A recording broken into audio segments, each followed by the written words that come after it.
Beans curry చేసేసానండి. So, ముందుగా అయితే ఇలా చిన్ని ముక్కలు కోసేసుకొని ఉడికించేసుకోవాలి. ఎక్కువసేపు కాకుండా ఒక 4, 5 నిమిషాలు ఉడికించేసుకొని ఇలా పక్కన పెట్టేసుకోవాలి. అలా బీన్స్ ఉడికేలోపు ఒక మిక్సీ జార్‌లో కొబ్బరి ముక్కలు, ఎండుమిర్చి, వెల్లుల్లి వేసేసుకోవాలి.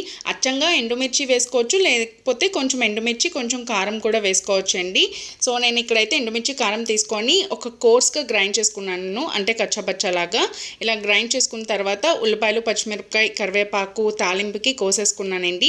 ఇలా ఒక చిన్ని కళాయిలో నూనె వేసేసుకొని వేయించేసుకోవాలి. ఇవి బాగా వేయించిన తర్వాత పక్కన పెట్టుకున్న బీన్స్ని కూడా వేసేసి ఉప్పు వేసి ఒక 2-3 మినిట్స్ మగ్గించుకోవాలి. తర్వాత ముందుగా గ్రైండ్ చేసి పెట్టుకున్న పొడి ఉంది కదా, అది అందులో ఉడికిన తర్వాత వేసేసుకొని అటు ఇటుగా ఒక 2 మినిట్స్ కలిపేసుకోవాలండి లో ఫ్లేమ్లో. ఇలా కలుపుకుంటే అన్నంలోకి చాలా బాగుంటుంది. అండ్ మీకు కారం తగినట్టు వేసుకోండి, స్పైసీకి తగినట్టు. నచ్చిందా మరి? సబ్స్క్రైబ్ చేసేయండి.